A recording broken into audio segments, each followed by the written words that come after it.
सीमा की 5 बहुएं थी। सीमा के घर में रोज सुबह महाभारत छिड़ी होती थी। सीमा की तीसरी बहू रितु गांव से थी। उसके खुले में जाने की आदत थी, तो बाकी के बहुएं बाथरूम की ही आदी थी। सीमा की चौथी बहू रोशनी शहर से थी, इसलिए उसको सीमा के घर का बाथरूम हमेशा छोटा लगता और वो इसी बात की शिकायत किया करती। और सीमा की सबसे छोटी बहू अनु, उसके अलग ही नखरे थे, क्योंकि वो हिंदी टॉयलेट की आदत नहीं थी। ऐसे ही एक दिन सीमा की पहली बहू आशा और दूसरी बहू लता जब बाथरूम इस्तेमाल करने के लिए बाथरूम के पास आती, तो अनु और रितु को बाहर लाइन में लगा देखकर उनसे कहती, हाय दैया, इतनी लंबी लाइन, पता नहीं कितना समय लगेगा हमें अंदर जाने में। अनु एक काम करो ना, मुझे बहुत ज्यादा जोर से आई है, तुम पहले मुझे जाने दो। अरे ऐसे कैसे जाने दो? अब भैया हम इतनी देर से लगे हैं तो हम जाएंगे ना। जैसे आपको काम है वैसे हमें भी काम है। दीदी पहले हम 2 कम थे क्या बाथरूम में लड़ने के लिए? जो माँ जी हमारी जान पर 3 और लेकर आ गई हैं। जब देखो तब बाथरूम के लिए लड़ाई होती रहती है। अरे हमको तो बाथरूम इस्तेमाल करने के लिए इतना ज्यादा इंतजार करना पड़ता है। सही कह रही है छोटी, जब देखो तब ये लोग ऐसे ही बाथरूम के लिए लड़ती रहती हैं। न जाने हमारा नंबर कब आएगा। लगता है कि आज भी सुलभ शौचालय जाना पड़ेगा। ऐसे कैसे दीदी? चलो ना हम नंबर लगाते हैं, बड़े तो हम हैं, पहले हमारा नंबर आएगा। ये बोलकर वो दोनों रितु और अनु के आगे जाकर खड़े होने लगती है और उनको देखकर रितु कहती है, अरे अरे जेठानी जी, ये कहाँ राजधानी की तरह घुसे आ रही हो? थोड़ी हरी झंडी दिखाओ। दिख नहीं रहा क्या हम दोनों भी यहाँ पर लाइन लगा के खड़े हैं? जब हमने बोल दिया कि हम पहले जाएंगे तो समझ नहीं आता क्या? देवरानी जी हम दोनों बड़े हैं आपसे, थोड़ा लिहाज रखिए। हम सब पहले जाएंगे, पहले जेठानी जी, फिर मैं, फिर तीसरी बहू। आप अपना फायदा मत देखिए, जो लाइन में पहले लगाए वो पहले जाएगा, बस बात खत्म। इस तरह से वो सब आपस में बहस करने लगती है और मौका पाकर सीमा बाथरूम में घुस जाती है। ये देखकर चारों बहुएं एक साथ कहती है, माँ जी ये गलत है, आप हमारे साथ ऐसा नहीं कर सकती। ऐसे ही प्यार और तकरार के साथ एक दिन बीत जाता है। तभी एक दिन अनाउंसमेंट होती है कि सरकार सबके घरों में शौचालय बनवाने वाले हैं और ये सुनकर 5 बहुओं की मंडली मीटिंग के लिए बैठ जाती है। जिसके बाद अनु बोलती है, मैं तो कहती हूँ हम भी सरकार से अपना बाथरूम बनवा लेते, वो भी हमारी पसंद का, ताकि फिर हमें कोई दिक्कत ना हो। कैसी बात कर रही हैं आप जानती नहीं क्या? जिन घरों में बाथरूम नहीं है उनके घरों में बाथरूम बनवाया जाएगा। और भले ही हमारे घर में 5 बहुओं का एक बाथरूम है, पर है तो ना। वो सब बाथरूम के विषय पर बात कर ही रही होती है कि तभी वहाँ सीमा आती है और अपनी 5 बहुओं की पंचायत को सुनकर कहती है, अरे बहुओं क्या हो रहा है? कुछ नहीं माँ जी, वो संडास पर चर्चा कर रहे। सरकार बोल रही ना कि शौचालय बनवाएगी, तो हम सोच रहे कि संडास तोड़ दे। वैसे अगर तोड़ दे और ना भी बने तो कोनो दिक्कत तो नहीं। अब आप तो जानते हैं ना माँ जी, हमको तो खुले में जाने की आदत है। ऐसे बंद दीवारी में तो हमारा पेट साफ नहीं होवत है। यू कैसी बात करती हो तुम रितु? वो सासू माँ, मुझे तो ये बाथरूम छोटा लगता है। अगर सरकार हमारा बाथरूम बड़ा बनवा देगी तो अच्छा है ना। माँ जी मैं तो कहती हूँ बाथरूम छोटा हो या बड़ा, लेकिन सीट हिंदी लगवाना। ये इंग्लिश टॉयलेट पे बैठकर करना अच्छा नहीं लगता। चुप हो जाओ तुम सब। सरकार ये आर्थिक तंगी वालों के लिए कर रही है और तुम अपनी पसंद के लिए इनका फायदा उठाना चाहती हो। ऐसा नहीं होगा, ठीक है? अगर तुमको बाथरूम इतना ही बुरा लगता है तो मैं इस पर ताला लगा देती हूँ। तुम लोगों को अब से जहाँ जाना है वहाँ जाओ, यहाँ कोई नहीं जाएगा। सीमा गुस्से में बाथरूम के बाहर ताला लगा देती है। जिसके बाद 5 बहुओं की आफत शुरू हो जाती है। अगली सुबह जब ऋतु खुले में शौच के लिए जाने लगती है तो वापस आते हुए कोई संदिग्ध इंसान उसका पीछा करने लगता है और वो किसी तरह बचते बचाते घर आती है और घर आकर खुद से कहती है, अरे मेरी मैया, आज तो हम बाल बाल बच गए ऐसे खुले में जाने से। अच्छा है कि हम अपने घर की 4 दीवारी वाले बाथरूम में जाए। आज तो जान बच गई, लेकिन कल किसने देखा है? ना बाबा ना। वहीं दूसरी तरफ जब रोशनी बाथरूम जाने के लिए जागती है तो वो देखती है कि उसकी सास ने बाथरूम में ताला लगाया है और ये देखकर वो खुद से कहती है, चल रोशनी, आज हल्का होने भी किसी पब्लिक टॉयलेट में, कम से कम वो बड़े बड़े तो होंगे ना। मेरे ससुराल के बाथरूम के जैसे थोड़ी ना कि बाथरूम शुरू होते ही खत्म हो जाता है। रोशनी जब पब्लिक टॉयलेट जाती है तो वो देखती है कि वहाँ बड़ी सी लाइन लगी है और ये देखकर वो कहती है, अरे बाप रे, इतनी भीड़, इससे अच्छी तो हम 5 जेठानी देवरानी की भीड़ थी। अब क्या करूँ, पेट गुड़गुड़ कर रहा है, मैं ज्यादा देर तक ये सब कंट्रोल नहीं कर पाऊंगी। इस तरह से बड़ी मुश्किल से रोशनी का नंबर आता है और वो बाथरूम का हाल देखकर उल्टी कर देती है और खुद से कहती है, छी, ये कितना गंदा है, मुझे तो देखते ही उल्टी आएगी। इससे अच्छा तो मेरा ससुराल का बाथरूम है, वो भले ही छोटा था पर कम से कम वो साफ तो था, लेकिन मैंने अपनी गलती से उस पर भी ताला लगवा दिया। रोशनी बिना फ्रेश हुए घर वापस आ जाती है और उसके पेट में दर्द होने लगता है। वही सीमा की 5वीं बहू अनु, वो पड़ोस की आंटी के घर बाथरूम इस्तेमाल करने के लिए जा ही रही होती है कि उसका पैर फिसल जाता है, जिस वजह से उसके घुटने में दर्द होने लगता है। लेकिन फिर भी वो हार नहीं मानती और अपने पड़ोसन के घर चली जाती है। जब वो वहाँ जाती है तो हिंदी टॉयलेट देखकर कहती है, अरे वाह, ये तो हिंदी है, आज तो मजे से हल्के होके आऊंगी। इतना बोलकर वो बैठने की कोशिश करती है, लेकिन घुटने के दर्द से उससे बैठा नहीं जाता। यार ये क्या है, मुझसे तो बैठा ही नहीं जा रहा। ससुराल की तरह यहाँ भी इंग्लिश बाथरूम होता तो आराम से बैठ जाती। अनु किसी तरह से मुश्किलों से हल्की होकर अपने घर आती है और देखती है कि उसकी सबसे बड़ी जेठानी बाथरूम से निकल रही है और ये देखकर वो उससे कहती है, अरे जेठानी जी, माँ जी ने तो सबके लिए ताला लगाया था, तो आप इसका इस्तेमाल क्यों कर रही है? ताला लगाया था लेकिन सिर्फ तुम तीनों के लिए, क्योंकि ऐतराज तुम तीनों को था। इसमें मेरी और लता की क्या गलती, बस इसीलिए हमने माँ जी से बात की और वो मान गई। ये सुनकर अनु को एक उम्मीद मिलती है कि वो अपनी रूठी हुई सास को मना सकती है। और जैसे ही सीमा फ्रेश होने बाथरूम जाने लगती है, तभी उसकी तीनों बहुएं उसके पैरों में गिर जाती है और कहती है, माँ जी, जैसे अपना घर स्वर्ग होता है वैसे ही अपना बाथरूम स्वर्ग का दरवाजा होता है, प्लीज हमारे लिए वो दरवाजा खोल दो। माँ जी, हमसे बहुत बड़ी गलती हो गई, हमें माफ कर दो, बाथरूम का दरवाजा खोल दो, अब हम कभी नहीं लड़ेंगे। अरे हटो तुम सब, मुझे प्रेशर आया है, मुझे बाथरूम जाने दो, वरना ये सब पीला पीला हो जाएगा। मैं शुगर की मरीज हूँ, मुझसे इतना कंट्रोल नहीं हो सकता। नहीं माँ जी, हम आपको कहीं नहीं जाने देंगे, पहले आप हमें माफ करिए और बाथरूम खोलिए, बस तभी हम आपके पैर छोड़ेंगे। अरे बाथरूम खोलने ही तो जा रही हूँ, नास पीटियो, जाने दो मोहे।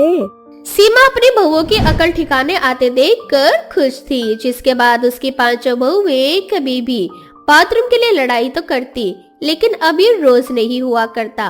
और सीमा कुछ पैसे जमा करके अपने घर में एक छोटा सा बाथरूम और बनवा देती है, जिसके बाद उसके घर में बाथरूम के लिए लड़ाइयाँ कभी नहीं होती।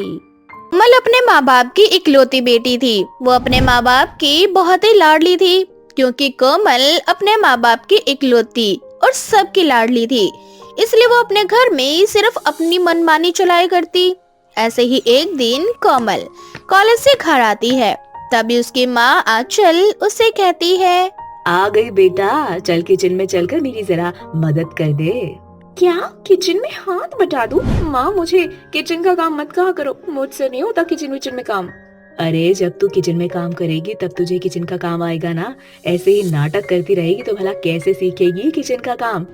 मुझे नहीं सीखना खाना वाना बनाना, अगर मैं किचन में काम करने लगी तो मैं काली हो जाऊंगी, फिर सब मुझे काली काली बोलेंगे। नहीं नहीं, मैं अपने गोरे रंग के साथ कोई कॉम्प्रोमाइज नहीं कर सकती। इस तरह से कोमल बहाने बनाकर वहाँ से चली जाती है। कोमल की इन हरकतों से आंचल बहुत परेशान हो चुकी थी, इसलिए अब वो कोमल की शादी करवाने की सोचती है और उसके लिए लड़के देखने लगती है। बेटा, आज तुझे कहीं जाने की जरूरत नहीं है, तू ना बस फटाफट तैयार हो जा, लड़के वाले तुझे देखने आ रहे हैं। पर क्यों माँ? लड़के लड़की को देखने क्यों आते हैं बेटा? तेरी शादी करवानी है मुझे, तेरी उम्र हो चुकी है, चल अब जल्दी से तैयार हो जा। इतना बोलकर आंचल वहाँ से चली जाती है और कोमल फटाफट तैयार हो जाती है। कुछ देर बाद रोहित नाम का एक लड़का अपनी माँ दिव्या के साथ कोमल को देखने आता है और जैसे ही कोमल रोहित एक दूसरे को देखते हैं, वो दोनों एक दूसरे में खो जाते हैं। और तभी दिव्या को कोमल से कहती है, बेटा भगवान ने तुम्हें रंग रूप तो बहुत ही अच्छा दिया है, हमें ऐसे ही बहू की तलाश थी। अब ये बताओ कि तुम्हें खाना वाना बनाना आता है या नहीं? मुझे सब आता है। बस हमें और कुछ नहीं पूछना बहन जी, हमें तो रिश्ता मंजूर है। आप शादी की तैयारियों में लग जाओ, बस जल्द ही आपके घर बारात लेके आना है हमें तो। अब क्या था, कोमल को रोहित पसंद था और रोहित को कोमल। अब जब मियाँ बीवी राजी तो क्या करेगा काजी। खैर इस तरह से उन दोनों की चट मंगनी पट ब्याह हो जाता है। शादी के बाद बहुत सारी रस्में होती है और सारी रस्में काफी अच्छी तरह से निपट भी जाती है। अब सिर्फ बचती है तो एक रस्म, और वो थी गौरी बहू की पहली रसोई। बहू आज तुम्हारी पहली रसोई है, तुम सबसे पहले मीठा बना कर ले आओ, फिर मैं तुम्हें बताती हूँ कि आज रात के खाने में तुम्हें क्या क्या बनाना है। सारी रस्म तो हो गई, इस रसोई को करने का क्या मतलब है? एक रस्म छोड़ देते ना, वैसे भी मैं बहुत थक गई हूँ। अरे बहू ये रस्म तो बहुत जरूरी है, हमारे घर की हर बहू इस रस्म को करती है और तुम हमारे घर की आखिरी बहू हो, इसीलिए ये रस्म तो हम छोड़ ही नहीं सकते। अच्छा ऐसी बात है तो बता दीजिए किचन कहाँ है, अभी बना कर ले आती हूँ आपके लिए खीर, बिल्कुल अपनी जैसी गोरी गोरी। इतना बोलकर कोमल किचन की ओर जाती है, जहाँ वो किचन के बाहर एक पर्चा लगा देखती है जिस पर लिखा होता है कि गौरी बहू की पहली रसोई। पता नहीं कैसा बेवकूफ ससुराल मिल गया है मुझे, भला गौरी बहू की भी कोई रसोई होती है? अरे बहू तो बहू होती है, चाहे काली हो या गोरी, लंगड़ी हो या लूली। पर अभी मैं क्या करूँ, एक काम करती हूँ, माँ को फोन करती हूँ। अब कोमल अपनी माँ को फोन करती है पर आंचल उसका फोन नहीं उठाती, जिस वजह से कोमल काफी परेशान हो जाती है। माँ फोन क्यों नहीं उठा रही? अब मैं क्या करूँ, कैसे बनाऊँ खीर, मुझे बनाना ही नहीं आती। उस दिन तो फ्लो में मेरे मुंह से निकल गया था कि मुझे सब आता है, जबकि मैंने तो कुछ सुना भी नहीं था कि माँ जी ने क्या कहा था। इतना बोलकर कोमल किचन में जाती है, पर कोमल को तो खाना बनाना नहीं आता था, इसलिए वो दूध में चीनी डालकर दूध को गर्म कर देती है और रात के बने हुए चावल गर्म दूध में डालकर अपनी सास को दे देती है। माँ जी ये लीजिए आपकी गोरी बहू की हाथ की गोरी खीर। बहू ये खीर इतनी अजीब क्यों लग रही है? कोमल बेटा अब तो तू गई, तेरा झूठ सबके सामने आ ही जाएगा। इस तरह से कोमल डरी सहमी वहाँ खड़ी हो जाती है, जिसके बाद दिव्या थोड़ा मुस्कुराते हुए कोमल से कहती है, मुझे पता है बहू कि तुझे खाना बनाना नहीं आता, और ये बात ना तेरी माँ ने मुझे शादी से पहले ही बता दिया था। अब तू चिंता मत कर, मैं तुझे खाना बनाना सिखाऊंगी। जिस दिन तुझे खाना बनाना आ जाएगा उस दिन तेरी पहली रसोई होगी। पर इसकी क्या जरूरत है? तूने कुछ कहा बहू?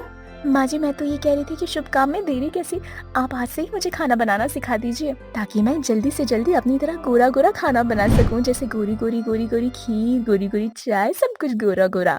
बहू खाने में सब कुछ गोरा गोरा नहीं होता, खाने में कुछ चीजें पीली होती हैं, हरी भी होती हैं, जैसे पीली दाल, हरी सब्जी। जी माँ जी।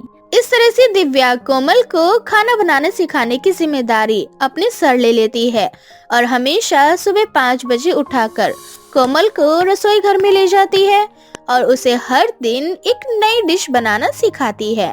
देखा बहू कितना आसान है दाल बनाना।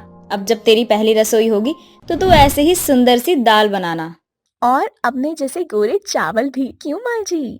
अब इस तरह से कोमल भी दिल लगाकर अपनी सास के साथ खाना बनाना सीखती है और 1 महीने के अंदर अंदर कोमल लगभग खाना बनाना सीख भी जाती है। बहू अब तू इस घर की परफेक्ट बहू बन चुकी है। मैं सोच रही हूँ कि कल ही तेरी पहली रसोई करा दूं। मेहमानों को बुला लेती हूँ घर में, कुछ नेक भी मिल जाएगा तुझे इसी बहाने। वाह, गोरी बहू की पहली रसोई और एक बार फिर मिलेगा मुझे बहुत सारा इनाम। इस तरह से कोमल अपनी सास के साथ अपनी पहली रसोई की तैयारियों में लग जाती है। अगले दिन कोमल के घर में कुछ मेहमान आते हैं। कोमल सभी को अपने हाथों का बना हुआ खाना खिलाती है। कोमल के हाथों का खाना खाकर सभी मेहमान उसकी खूब तारीफें करते हैं। सच में दिव्या बहन, जैसी तुम्हारी गोरी सुंदर बहू है वैसी तुम्हारी बहू ने खाना बनाया है। पर तुमने अपनी बहू की पहली रसोई की रस्में इतनी लेट क्यों की? हाँ, कुछ चीजें सस्पेंस में रहे तो ज्यादा अच्छा होता है, इसीलिए मैंने सोचा कि मैं अपने बहू से 1 महीने तक कोई काम नहीं करवाऊंगी। इसीलिए 1 महीने बाद मैंने अपनी बहू की पहली रसोई रखी है। इस तरह से घर आए सभी मेहमान कोमल को अपना आशीर्वाद देकर वहाँ से चले जाते हैं। जिसके बाद कोमल एक जिम्मेदार बहू की तरह अपने ससुराल की सारी जिम्मेदारियों को उठा लेती है और किचन को भी बहुत अच्छे से संभालना सीख जाती है। काजल, अर्पित और निशा तीनों ही बहुत अच्छे दोस्त हैं और वो तीनों एक ही कॉलेज में पढ़ते थे। काजल अर्पित से बहुत प्यार करती थी पर अर्पित निशा से प्यार करता था। ऐसे ही एक दिन काजल अर्पित को अपने दिल की बात बताने के लिए कॉलेज आती है, जहां वो अर्पित और निशा को एक साथ देखती है। निशा, कब हमारा कॉलेज खत्म होगा और कब हम दोनों एक साथ होंगे? अर्पित, तुम्हें क्या हो गया है? बस कुछ ही महीनों की बात है, हमारा कॉलेज भी खत्म होने वाला है। और वैसे भी कॉलेज खत्म होने से ज्यादा ये सोचो कि तुम अपनी माँ को कैसे मनाओगे। उन दोनों को साथ में देखकर काजल को पता चल जाता है कि अर्पित निशा से प्यार करता है। ये सब जानकर काजल को बहुत गुस्सा आता है और वो निशा के पास जाकर उससे कहती है, निशा, तुम अर्पित के लायक नहीं हो। तुम्हें नहीं लगता क्या कि तुम्हें अर्पित को छोड़ देना चाहिए? ये तुम क्या कह रही हो? साफ साफ कहो ना। ठीक है, अगर तुम चाहती हो तो मैं साफ साफ और बिल्कुल सच सच कह देती हूँ। मैं अर्पित से प्यार करती हूँ और हम दोनों ही रिच हैं। हम दोनों की जोड़ी मैच करती है। पर तुम गरीब हो, तुम अर्पित के साथ बिल्कुल अच्छी नहीं लगोगी, इसीलिए हमारे रास्ते से निकल जाओ। काजल निशा से ये सब कह रही होती है कि तभी वहाँ अर्पित आ जाता है और वो काजल की सारी बातें सुन लेता है। काजल जी, तुम्हारी गलतफहमी है, ऐसा कभी नहीं हो सकता। मैं और निशा एक दूसरे को बहुत पसंद करते हैं और मेरी माँ ने भी इस रिश्ते के लिए हाँ कर दिया है, तो प्लीज तुम हम दोनों की जिंदगी से दूर जा सकती हो। पर अर्पित, ये लड़की तुम्हारे लिए सही नहीं है। तुम्हारे लिए सही मैं हूँ। तुम्हें मुझसे शादी करनी चाहिए। वैसे भी मैं तुमसे बहुत प्यार करती हूँ। इस तरह से काजल अपने प्यार की दुहाई अर्पित को देती है, पर अर्पित उसकी एक नहीं सुनता और निशा को लेकर वहाँ से चला जाता है। अब इसी तरह से कुछ महीने बीत जाते हैं और काजल की मुलाकात अर्पित के बड़े भाई सूरज से होती है। वो दोनों एक ही ऑफिस में काम करते थे। अब जैसे ही काजल को पता चलता है कि सूरज अर्पित का बड़ा भाई है, तो वो सूरज को अपने प्यार के जाल में फंसा लेती है। मैंने कभी सोचा नहीं था कि मुझे भी किसी लड़की से प्यार हो सकता है। मैंने अपने दिल को बहुत रोका पर मैं रोक नहीं पाया। प्यार चीज ही ऐसी होती है, हम खुद को कितना ही क्यों ना रोक लें, पर दिल है कि मानता ही नहीं। तुम बिल्कुल सही कह रही हो काजल। अब मैं तुम्हारे बिना एक पल नहीं रह सकता। मुझे अपनी पूरी जिंदगी तुम्हारे साथ गुजारनी है। इस तरह से सूरज काजल से शादी कर लेता है। अपनी भाभी के रूप में काजल को देख अर्पित और निशा को बहुत अच्छा लगता है। अब ऐसे ही कुछ दिन बीत जाते हैं और अर्पित भी निशा से शादी कर लेता है। इस तरह से निशा और काजल देवरानी जेठानी बन जाती हैं। काजल, अब तुम मेरी जेठानी बन चुकी हो। ये देखकर ना मुझे बहुत खुशी हो रही है और इससे ज्यादा खुशी तो मुझे इस बात की है कि तुम अर्पित को भूलकर आगे बढ़ चुकी हो। भूलना तो था ही, आखिर कब तक अर्पित के बारे में सोचती, जब वो मुझसे प्यार ही नहीं करता था। इसलिए मैंने अपनी जिंदगी में आगे बढ़ने का फैसला लिया। पर मैं ये नहीं चाहती कि मैं तुम्हारी जेठानी बन जाऊंगी। जितना खुश होना है हो जाओ, क्योंकि मैं यहाँ जिंदगी भर तेरी जेठानी नहीं, तेरी सौतन बनकर रहने आई हूँ। इस तरह से काजल निशा से उसके पति अर्पित को छीनने का प्लान बनाती है। समय यूं ही बीतता जाता है और काजल हर समय अर्पित के आगे पीछे रहती। ऐसे ही एक रोज, वाह निशा, आज तुमने इतना सब कुछ बनाया। सच में ये सारा खाना बहुत ही लाजवाब है। अर्पित, कैसे पति हो तुम? तुम्हें मेरे हाथ के बनाए हुए खाने का स्वाद भी नहीं पता। ये खाना मैंने नहीं, जेठानी जी ने बनाया है। क्या भाभी ने? भाभी, अपने खाना सच में बहुत अच्छा बनाया है। दिल तो कर रहा है कि आपके हाथों को चूम लूं। तो चूम लीजिए ना देवर जी। अर्पित, बहुत ज्यादा हो रहा है तुम्हारा, मैं तुम्हारा खून कर दूंगी। अरे बाबा, मैं तो मजाक कर रहा था। अच्छा, मेरा खाना तो हो गया, मैं ऑफिस जा रहा हूँ। मैं इस निशा को तो छोड़ूंगी नहीं, हमेशा ये हमारे बीच में आ जाती है। इस तरह से अर्पित ऑफिस चला जाता है और काजल मन ही मन अपने गुस्से को दबाकर रह जाती है। अब समय यूं ही बीतता जाता है और एक दिन काजल निशा को मार्केट भेज देती है। उस दिन अर्पित घर पर था। अर्पित को घर पर अकेला देख काजल उसके लिए चाय ले जाती है, जिसे पीकर अर्पित को चक्कर आने लगते हैं। क्या हुआ अर्पित? पता नहीं भाभी, पर मुझे अचानक से चक्कर आने लगे हैं। क्या हो रहा है मेरे साथ? तुम्हारे साथ वही हो रहा है अर्पित जो मैं चाहती हूँ। अब बहुत जल्द हम दोनों एक हो जाएंगे और निशा तुम्हें छोड़कर हमेशा के लिए चली जाएगी। और सूरज से तो मुझे फर्क ही नहीं पड़ता, वो मुझे अपने साथ रखे या ना रखे। इस तरह से काजल अर्पित की कमजोरी का फायदा उठाने की कोशिश करती है, पर उसी वक्त निशा आ जाती है और वह अपनी आंखों से काजल का असली रूप देख लेती है। काजल, तुम्हारी हिम्मत कैसे हुई मेरे पति के करीब जाने की? मुंह बंद रख अपना। मैं तुझसे ज्यादा प्यार करती हूँ अर्पित से, और अर्पित सिर्फ और सिर्फ मेरा है। मैं यहाँ तुम्हारी जेठानी नहीं बल्कि सौतन बनने आई हूँ, समझी? पर मैं तुम्हें ऐसा नहीं करने दूंगी। तुम मेरे पति को नहीं छीन सकती। दूर हटो मेरे पति से। मैं तुम्हें अपनी सौतन नहीं बनने दे सकती। अगर तुमने अर्पित को नहीं छोड़ा तो मैं जेठ जी को सारी बातें बता दूंगी। तुम्हें जिसको जो बताना है तुम बता सकती हो, मुझे कोई फर्क नहीं पड़ता। अर्पित सिर्फ और सिर्फ मेरा है। निकल जाओ हमारी जिंदगी से। इस तरह से काजल निशा को धक्का मारकर कमरे से बाहर कर देती है और कमरे का दरवाजा बंद कर देती है। नहीं है। चुप कर तू। मैं सब जानती हूँ क्या सही है और क्या गलत। वैसे भी प्यार और जंग में सब जायज होता है।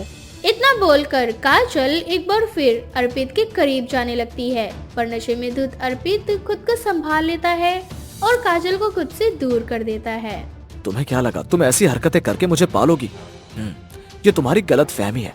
मैं सिर्फ और सिर्फ निशा का हूँ। मैं तुम्हारे नापाक इरादों को कभी कामयाब नहीं होने दूंगा। क्यों अर्पित, तुम मुझसे दूर दूर क्यों रहते हो? तुम मुझे अपना क्यों नहीं लेते? मैंने ये सब कुछ तुम्हारे लिए ही तो किया है।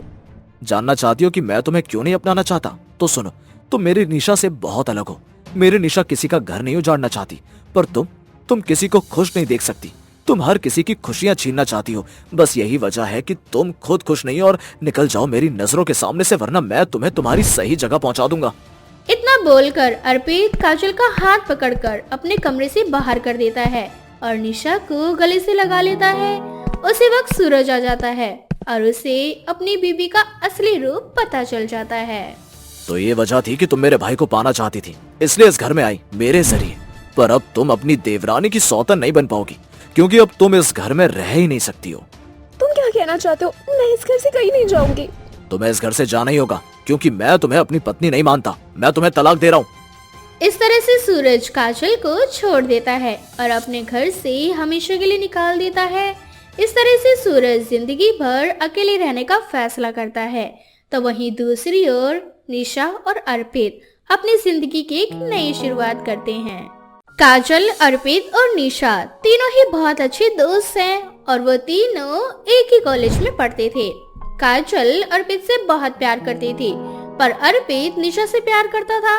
ऐसे ही एक दिन काजल अर्पित को अपने दिल की बात बताने के लिए कॉलेज आती है, जहां वो अर्पित और निशा को एक साथ देखती है।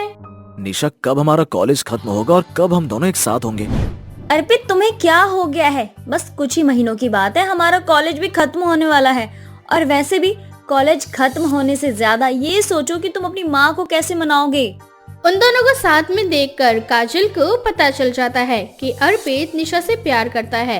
ये सब जानकर काजल को बहुत गुस्सा आता है और वो निशा के पास जाकर उससे कहती है, निशा, तुम अर्पित के लायक नहीं हो। तुम्हें नहीं लगता क्या कि तुम्हें अर्पित को छोड़ देना चाहिए?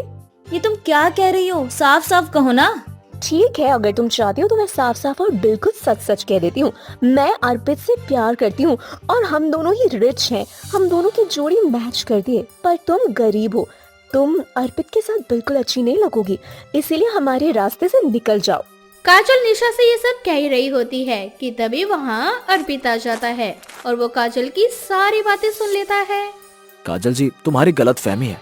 ऐसा कभी नहीं हो सकता। मैं और निशा एक दूसरे को बहुत पसंद करते हैं और मेरी माँ ने भी इस रिश्ते के लिए हाँ कर दिया है। तो प्लीज तुम हम दोनों की जिंदगी से दूर जा सकती हो। पर अर्पित, ये लड़की तुम्हारे लिए सही नहीं है। तुम्हारे लिए सही मैं हूँ। तुम्हें मुझसे शादी करनी चाहिए। वैसे भी मैं तुमसे बहुत प्यार करती हूँ। इस तरह से काजल अपने प्यार की दुहाई अर्पित को देती है, पर अर्पित उसकी एक नहीं सुनता और निशा को लेकर वहाँ से चला जाता है। अब इसी तरह से कुछ महीने बीत जाते हैं और काजल की मुलाकात अर्पित के बड़े भाई सूरज से होती है। वो दोनों एक ही ऑफिस में काम करते थे।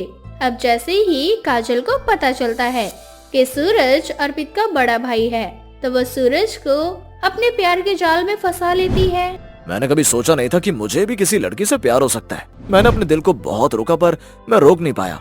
प्यार चीज ही ऐसी होती है, हम खुद को कितना ही क्यों ना रोक लें, पर दिल है कि मानता ही नहीं। तुम बिल्कुल सही कह रही हो काजल। अब मैं तुम्हारे बिना एक पल नहीं रह सकता। मुझे अपनी पूरी जिंदगी तुम्हारे साथ गुजारनी है। इस तरह से सूरज काजल से शादी कर लेता है। अपनी भाभी के रूप में काजल को देख अर्पित और निशा को बहुत अच्छा लगता है। अब ऐसे ही कुछ दिन बीत जाते हैं और अर्पित भी निशा से शादी कर लेता है। इस तरह से निशा और काजल देवरानी जेठानी बन जाती हैं। काजल, अब तुम मेरी जेठानी बन चुकी हो।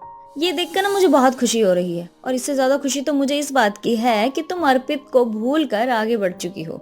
भूलना तो था ही, आखिर कब तक अर्पित के बारे में सोचती जब वो मुझसे प्यार ही नहीं करता था। इसलिए मैंने अपनी जिंदगी में आगे बढ़ने का फैसला लिया।